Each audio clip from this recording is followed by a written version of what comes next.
6 p.m. Puppet Theater Company show with Friedrich Nietzsche.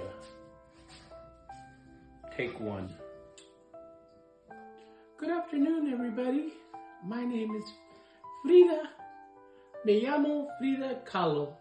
I am a painter, and I am happy to host this show today at the 6 p.m. show of the Puppet Theater Company. We would like to present to you my good friend and eminent philosopher, Friedrich Nietzsche. Please welcome him. Thank you for showing up, and we will see you soon. Goodbye.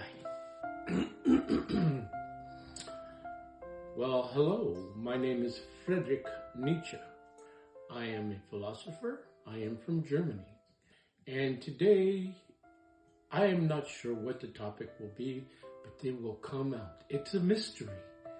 I have read a poem today about space in a house, where a poet wrote that he went to his house in his dream.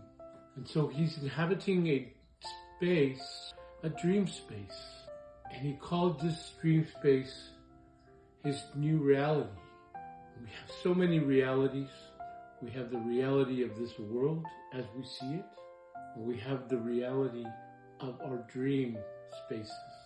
And this poet said that he had freedom to express and to love in this space. A forbidden love, really, because the person who he has affections to has rejected him. And so he goes to his dreams to realize the love he cannot have in this reality that we live in right now. And I was thinking about that. Pondering about how our dreams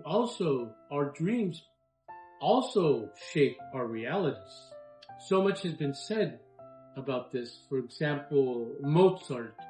I believe it was Mozart who received full symphonies in his dreams, and he would hurry up and jot them down when he woke up.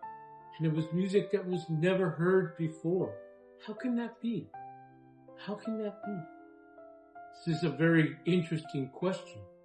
Maybe it's this poetics of space or radical poetry. I'm not sure. But Gaston Bachelard wrote the book of the poetic of space. And maybe we inhabit a new space as this poem was recited about loving and wanting to go into sleep so that this poet could receive what he could not receive in this world, this real world that we live in. Sometimes we cannot receive everything in this reality. That's a very interesting idea, that we can receive something so poignant and so beautiful, so sublime in our dreams. Many times I take off to receive my philosophy in the Alps. I go to the mountains, and that's my space, my, for lack of a better word, poetic space. And we all have places and spaces that we inhabit, that we live in, that we walk in, that we dream in, as this poetry was dictated to me. Now, this poet had mentioned that he was in his dreams, asleep, and he was dreaming about riding a bicycle in the rain. As he was riding his bicycle, he was going towards home, and he recognized the home as a childhood home, and he parked his bike, and as he was walking towards the back screen door, he heard a bird trapped in the shed that startled him. But these are all images. These are images that this poet saw and felt And sometimes we see and we feel, and sometimes we even smell certain things in our dreams that are so real as living in this place right now, in this earth. And this is the interesting dichotomy of reality. How many realities are there?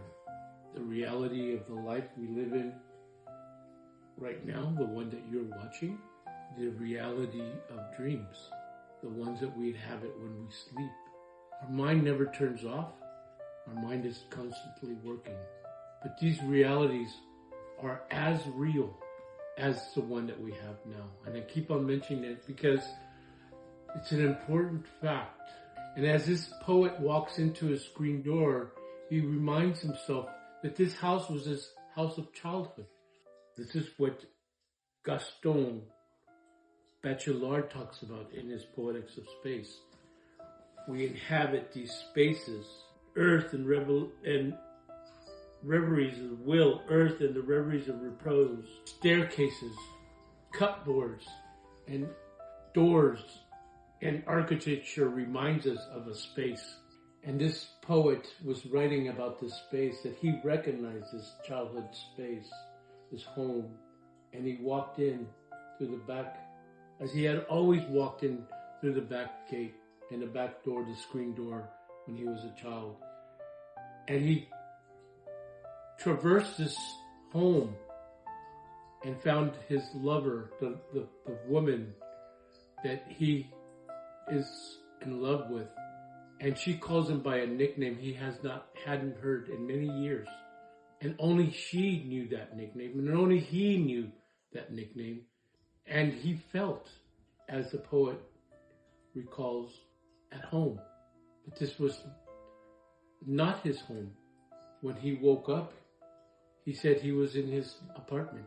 But he had felt like he actually went to this place and was in this space, this poetic space.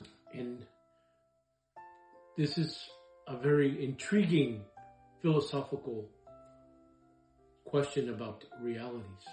You know, I received a philosophy while walking in my space in the Alps of Zarathustra. I would have not received that if I was in my city in Germany. And I did not receive that when I was a child. I did not receive that when I was a young man. I received it when I was middle-aged, walking by myself in the Alps, contemplating the mountains, smelling the fresh air, watching the wind move the leaves. I was in a sacred place, a sacred space, like this poet who had gone back to his childhood home to look for his beloved that he could only cherish and be cherished in his dreams. And this is an important reality and philosophical question about the nature of reality.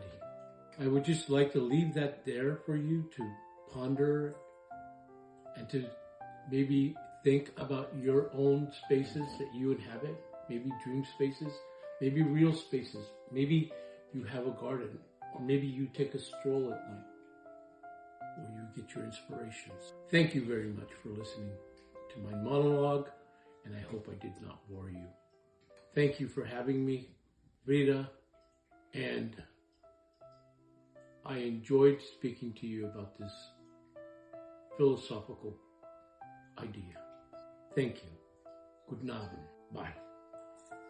Oh, that was powerful, Mr. Friedrich Nietzsche. Thank you. Oh, thank you so much. Muchas gracias. Thank you for coming. And until next time, we will see each other. Adios. Adios a todos.